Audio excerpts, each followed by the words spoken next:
we are learning 10th standard mathematics first. In this year, we can complete this book. In this book, there are 6 chapters are included. या पुस्तकामध्ये 6 प्रकरण सामावलेले आहेत. बोर्डासाठी प्रत्येक प्रकरणाला दिलेली स्कीम ऑफ मार्किंग याप्रमाणे आहे. First chapter linear equations in 2 variables carry 12 marks.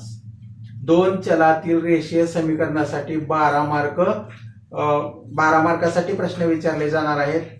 Chapter number 2 quadratic equation वर्ग समीकरणे, याही प्रकरणासाठी 12 मार्क बोर्डाने दिलेले आहेत. तिसरं प्रकरण आहे अंकगणितीय श्रेणी मीन्स अरिथमेटिक प्रोग्रेशन. या चॅप्टरसाठी तुम्हाला बोर्डाने दिलेले मार्क आहेत 8. नंतर चौथा आहे फायनान्शियल प्लॅनिंग म्हणजे अर्थनियोजन. या प्रकरणासाठी बोर्डाने 8 मार्क ठेवलेले आहेत. 5वं प्रकरण आहे प्रोबॅबिलिटी म्हणजे संभाव्यता. दिस चॅप्टर कॅरी 8 मार्क्स, याच्यासाठी 8 मार्क आहेत.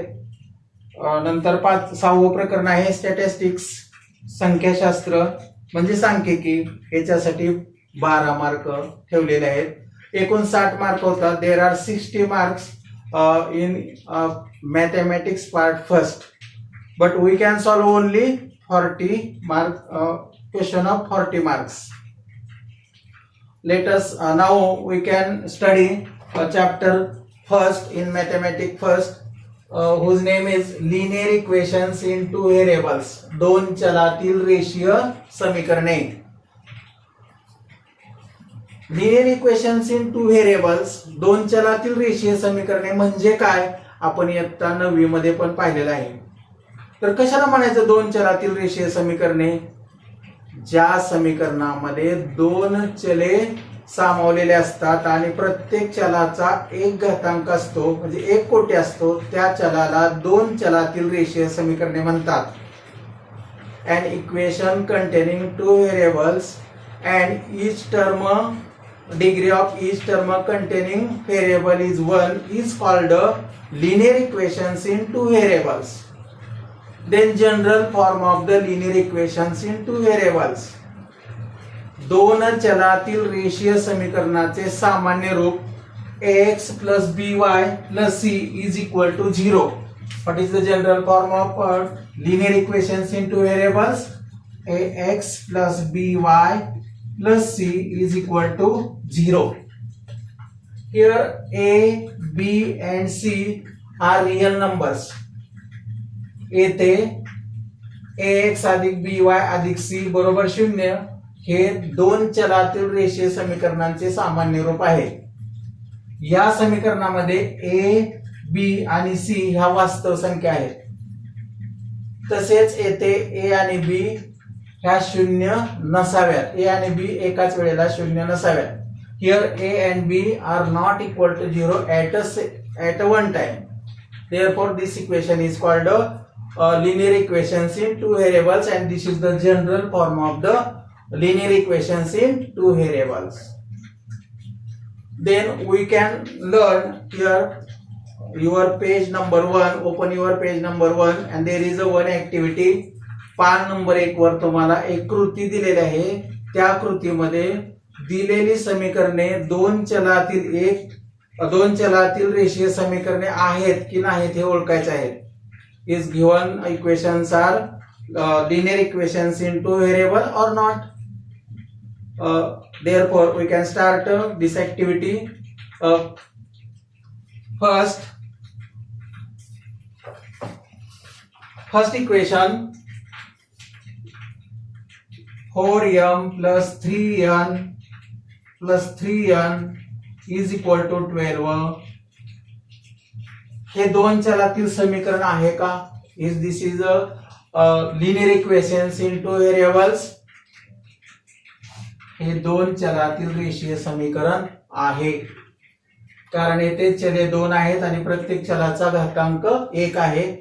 There are 2 variables and degree of each variable is 1. Then next second equation 3x square minus 7y is equal to 13 हे दोन चलातील रेषीय समीकरण आहे का? हे दोन चलातील रेषीय समीकरण नाही, कारण येथे चले दोन आहेत परंतु या चलाचा घातांक 2 आहे. म्हणून हे दोन चलातील रेषीय समीकरण नाही. In this equation, degree of x is 2. Therefore, this is not a linear equations in two variables. Then next, third equation, under square root 2x minus under square root 5y is equal to 16. Is this a linear equations in two variables? See carefully. Yes, this is a linear equations in two variables. हे दोन चलातील रेषीय समीकरण आहे, कारण इथे x आणि y हे चले आहेत. There are x and y are variables. Then next, equation number 4, 0x plus 6y minus 3 is equal to 0. 0x अधिक 6y वजा 3 बरोबर 0. हे दोन चलातील रेषीय समीकरण आहे का? सी केअरफुली, काळजीपूर्वक पहा. तर हे दोन चलातील रेषीय समीकरण नाही, कारण येथे पहिली जी राशी आहे ती 0x आहे आणि ही राशी 0 होणार आहे, म्हणजे येथे फक्त एकच चल उरणार आहे. म्हणून हे दोन चलातील रेषीय समीकरण नाही. Here we can obtain only one variable, therefore this is not a linear equations in two variable. Then next, equation number 5, 0.3x plus 0y minus 36 is equal to 0. Is this is a linear equations in two variable? Yes or no? No, because we can obtain the 0.3x minus 36 is equal to 0. Means we can obtain only one variable is x. Therefore, this is a not linear equations in two variables. या समीकरणाचे सरळ रूप आपल्याला मिळेल 0.3x वजा 36 बरोबर 0 आणि एकच चल मिळेल. त्यामुळे हे दोन चलातील रेषीय समीकरण नाही. नंतर पुढचं समीकरण 4/x अधिक 5/y बरोबर 4. हे दोन चलातील रेषीय समीकरण आहे का? बघा काळजीपूर्वक. तर हे दोन चलातील रेषीय समीकरण नाही. येथे दोन चल आहेत, परंतु याचं जर रूपांतर आपण केलं तर आपल्याला हे 4x चा वजा 1 घात अधिक 5y चा वजा 1 घात बरोबर 4 असं मिळेल. आणि इथे कोटी वजा 1 मिळेल, चलांचा कोटी वजा 1 मिळेल. म्हणून हे दोन चलातील रेषीय समीकरण नाही. If we can convert this equation, then we can obtain the 4x raised to minus 1 plus 5y raised to minus 1 is equal to 4. Here degree of variable x and y is minus 1. Therefore, this is a no linear equations in two variables. And then last, equation number 7, 4xy minus 5y minus 8 is equal to 0. Is the linear equations in two variable? See carefully. No, because here is degree of x is 1 and degree of y is 1.